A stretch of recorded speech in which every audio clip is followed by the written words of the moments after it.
Welcome back. Last time when we met, we talked about the importance of building a fire on a cold winter night. What should a communicator do? First, understand their audience, the environment that they are in. If it's a cold winter night, maybe build a fire. What would they do? They would pull the chair closer to the fire.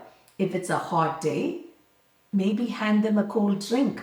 So it is our responsibility as communicators to understand our audience's needs and then serve them based on what they are looking for. Capture the attention by telling them what you are going to do in the first few minutes. How are you going to serve them? What problem are you going to solve? And when you start from that position, they are leaning in. And once they have started to lean in, how do you keep them engaged? That's the purpose of today's talk. The next thing that you could do is activate the audience. In communication, most of people don't use this. They don't activate the audience. They assume they are given 30 minutes to speak to their audience and they keep going on and on and on without changing the flow, without changing the routine. And what happens is people drift. So how could you stop them from drifting? By activating them. The easiest thing you could do is get them engaged. And when you get them engaged, they're no longer observers, they are participants. And when they become participants, the way they retain what you are sharing with them is more powerful than just hearing. How do you activate your audience? I'm going to talk about 3 principles that would help in a group setting. The number one thing you could do is ask a question. And when you ask a question, go for the big win. Don't ask a difficult question. Let's assume you are asking them, when did World War start? How many of them could raise their hands and say, I know the answer? Even the history buffs are double checking the number. So it's not an easy win for most of us to answer. Instead, you say, who doesn't like war? I'm sure everyone is raising their hands because no one likes war. People like peace. So instead of asking a question which is much harder to respond, start with the easy win where people are like, oh, I know the answer, and they raise their hands. That's activating your audience. The second thing you could do is get people to repeat the idea or share what they have learned so far. You could tell your audience in a group setting, how about you turn to your neighbor and share one takeaway? What is one thing you're going to do differently as a result of showing up here? What does that do? They are right away thinking about what does that mean in practical terms. They're turning to the neighbor, they're connecting with the neighbor, and they are sharing what they have learned. It's a beautiful moment for them, and more than your talk, which could be eloquent, it's those moments that cements their learning, and you want that for your audience. The third thing you could do is the easiest thing. Make them stand up or make them move. Raise your hands if you do this. Do jazz hands if you hear the word activate. You can do different things to get them moving so that when they hear the word activate, now they're going to do jazz hands every time you say that.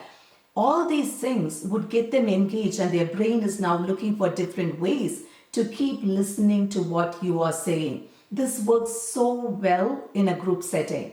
I would encourage you to try it. The second shift we are going to be talking about is make the message stick. So you could tell a sentence or you could create it in such a way that people are leaning in. It's music to their ears. How could you do that? Think about the I Have a Dream speech. There were several speeches that were delivered on that day. We don't hear about anything. We don't know about any of those speeches. But none of us can forget Martin Luther King Jr.'s I Have a Dream speech. Why? Because he made it stick. He painted this picture in such a way that we could just see the vision of future. He didn't talk about just equality. He talked about what equality will look like in real terms. He had this beautiful contrast. There was a rhyme, I have a dream, and then he goes on and he starts again with I have a dream. There's several repetition and all that makes that speech come alive, and we are talking about it years later. To me, it's probably one of my favorite speeches of all times, and I'm sure it is for most of us. That's what makes that speech memorable. How could we do that? How could our message stick in such a way that People will remember what we said. How many messages have you heard? We watch YouTube videos, we go for lectures, we go for conferences, we listen to people speak all day, every day. How much of it could you retain? Not much. Why? Because it wasn't said in a way that the message could stick. It didn't spark certain brain cells of ours so that we could retain it. Before I go with the tools of how to make a message stick, I want us to remember the curse of knowledge. Sometimes we have learned and upgraded ourselves at a higher level, and now our understanding is in this level. And someone from here asks you, can you explain what it means? We don't get to their level because now we are in this level. We go on to explain from this vantage point. And that doesn't help anyone. You have to close the gap between where you are and where they are so you could reach them. That's the curse of knowledge. It's something for us to keep in mind because the more we know what we know, the less clear our message would be because we probably are speaking at a higher level. Coming back to how to make your message stick, the number one is use contrast. If I say messages land on ears and fall off, and experiences land on hearts and hold on, there is a contrast there. I'm talking about a message which lands on ears, falls off, experiences which lands on hearts and it holds on. Whenever you could do a contrast, it's easier for folks to retain what you are delivering. Let's talk about Martin Luther King's I Have a Dream speech. He says that my 4 little children will one day live in a nation that will not judge them by the color of their skin, but by the content of their character. Do you see the contrast? That children will not be judged by the color of their skin, but by the content of their character. You can right away see how one is so noble and this beautiful picture of what they should be and should not be judged on. So use contrast in such a way that people could see, oh my gosh, this is what we are doing, but this is the final state that we want to achieve. And you could see how far each are, and as a result, people will try to close the gap. The second tool that would make your message stick is use pauses.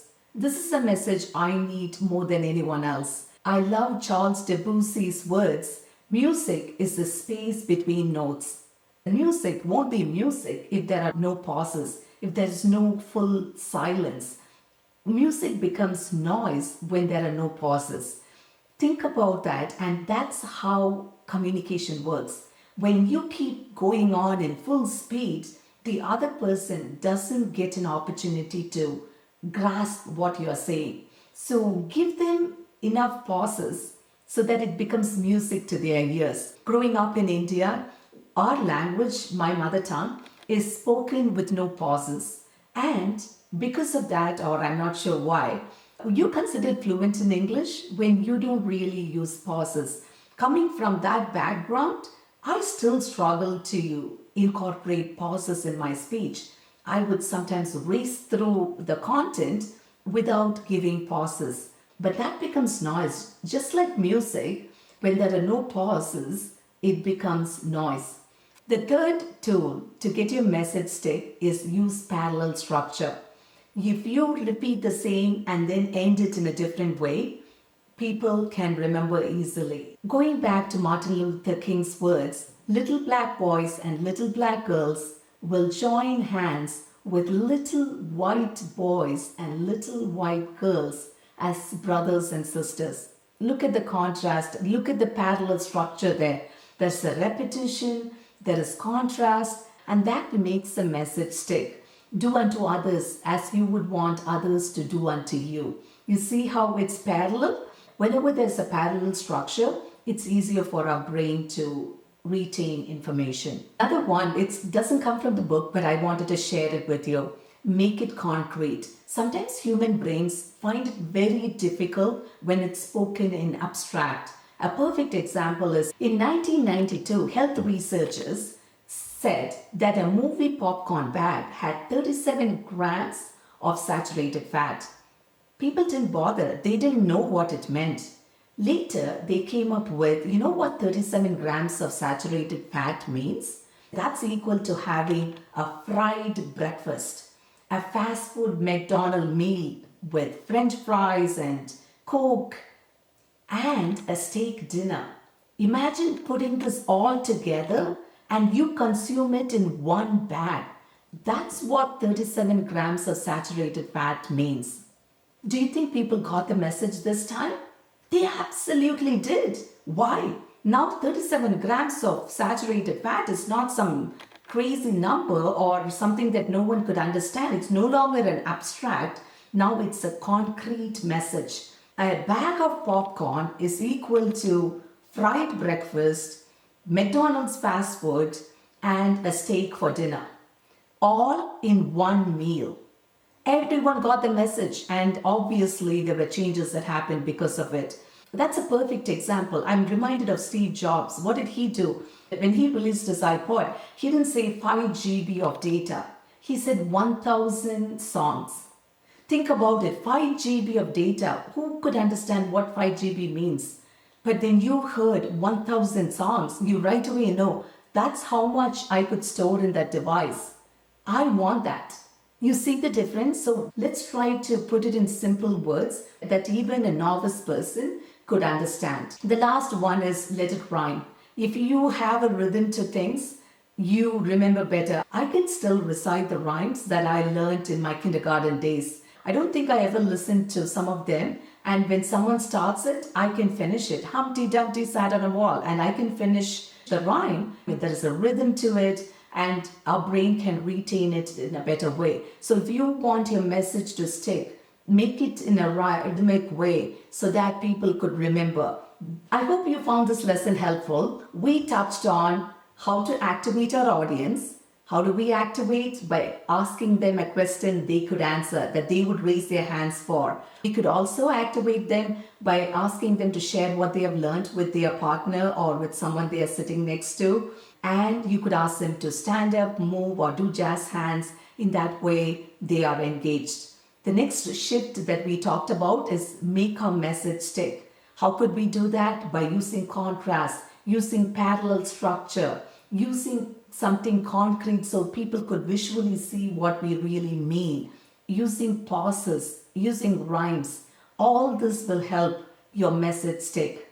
I hope you found this lesson helpful. Next time when we meet, we will be talking about how to tell effective stories.